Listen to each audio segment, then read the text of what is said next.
Alright everybody, I wanted to mention that my channel has experienced some awesome growth in the past 1 to 2 months. I'm talking 17,000 new subscribers in just less than 2 months. That's awesome, I'm really grateful for it. But I wanted to mention that most of those subscribers seem to be coming from my beginner routine video. So I'm assuming that most of my new subscribers are beginners. And with that said, I'm going to make more beginner-oriented videos, starting with this one where we're going to look at 3 calisthenics skills that you can start right off the bat, and they'll help kickstart your journey into calisthenics.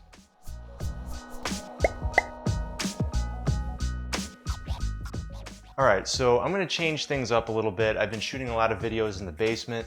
I figured why not shoot one here in the living room in front of the fireplace just for a change of scenery. So the first skill I recommend you learn for calisthenics is the frog stand. And the reason why is the frog stand in itself is a great skill. It builds up strength in the wrists, the forearms, the shoulders, and the parascapular muscles in your upper back. But also the frog stand is a lead-up exercise to the handstand, which you'll want to learn later on. The frog stand hold is when you start off squatting and place your hands flat on the floor, then you rest your knees against the backs of your upper arms and lean forward till your toes come off the floor. This is an entry-level hand balancing move because you're literally balancing only on your hands in a tucked position. The majority of the load will be coming down on your wrists and forearms, so that's why this move is great for building up strength there. But you're also pressing hard into the floor and protracting your shoulder blades, moving them apart, which builds strength in your upper back as well. One of my favorite aspects of the frog stand is that it's a gateway exercise, and that's my own term that I came up with to basically mean that you can use it to learn more advanced exercises afterwards, like this tripod headstand. The headstand is a severely underestimated lead up to the handstand, and you can also use frog stand to push directly up to a handstand once you develop the bent arm pushing strength. Also, regarding the frog stand, alright, if you can't get it when you first try, no big deal. It's a tough skill. It took me weeks to get it down, alright, so don't feel bad. I have an entire frog stand tutorial already on my channel. I think it's like 7 or 8 minutes long. It's a pretty detailed tutorial. So I'll put a link to that down below in the description. Also, I'll put something somewhere on the screen here if you want to click that link and go check out the frog stand tutorial. Alright, the next skill we're going to look at is the tucked front lever. But in order to show you that, I need a pull-up bar or a dip station. So I'll go grab my dip station because I can use that right here. So I ran down to the basement and grabbed my dip station. And here it is in the living room. I sit beneath it, grab onto the bars with a nice firm grasp, then lean back until my arms are fully extended. Now I adjust a little bit here, lean back, arms fully extended, and now I lift my butt off the ground by doing a sort of hanging knee raise, pulling my knees towards my chest. Once you feel like your torso is parallel to the floor, you simply hold the position, and it helps to retract your scapula, meaning you want to pull your shoulder blades together. Imagine that you're squeezing an egg between your shoulder blades. You want to work on building this up to at least 10 to 15 seconds, preferably more, and also to come safely out of this, just simply roll forward and sit your butt back down on the floor. If you want to learn the tucked front lever from a pull-up bar, that's fine too. All you need to do is get into a hang below it, so you're lifting your feet off the floor and activating your scapula by pulling your shoulder blades down and back.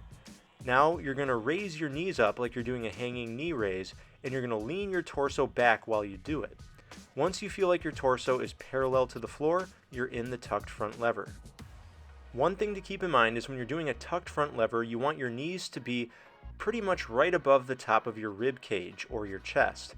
But as you work on this and as you get better at it, you want to concentrate on trying to move your knees away from that spot so that your thighs are more perpendicular to your torso like I'm doing here. When your thighs are vertical like that, it's called the advanced tucked front lever, and that's the next step to the full front lever. And for the third skill that I recommend all beginners learn, we're going to be working on scapular depression, which is pressing your shoulders down, okay? Pressing your whole shoulder girdle down away from your ears.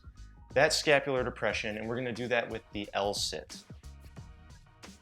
Okay, the L-sit hold can be done on a dip station or parallettes like I have right here that I brought up from the basement as well. So what you're going to do is walk up to your dip station or parallettes, and you're going to stand between the bars, and you're going to press down. Don't let your head sink like I'm doing here. You want to press down hard so your head is well above your shoulders. Look straight ahead while engaging your core, specifically your abs and hip flexors, and then use those muscles to raise your feet off the floor. This is called a support hold. Once you're in this position, work on extending the legs, right? This will take some time, but extend left leg and right leg individually, and then you'll be able to hold both straight out. Now trust me, this move does not come quickly for some people, and I was one of them, so I want to mention that I have an entire L-sit tutorial that I've made on my channel.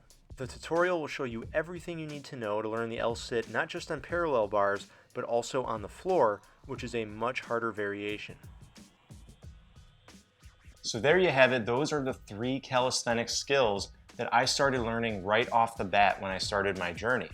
And I did do the circuits, the 4x4 circuits that I showed in my beginner routine video. I started with those just to build up the basics and kind of master the basics, while simultaneously working on the frog stand, the L-sit, and the tucked front lever. And all 3 of those skills, all right, some people call them progressions, but they are skills in themselves, are sort of gateways to bigger and better things. For example, the frog stand is a lead up to the handstand, all right, but you can do other things with it. You can do frog stand to handstand as a transition. You can do frog stand with leg lifts, all these different variations. And then you have the tucked front lever. That's the first progression to the full front lever, which you'll want to learn later on. And the L-sit is great for hybrid exercises, for transitions, and all kinds of stuff. And if you'd be so kind, please leave a comment down below. I'd like to know, are you pursuing calisthenics for the skills, to improve your physique, or for both? That'll really help me make more videos and beginner-oriented to help you build and progress throughout your journey. Well, I'm gonna do my actual workout now and then make myself a smoothie. So I'll talk to you later.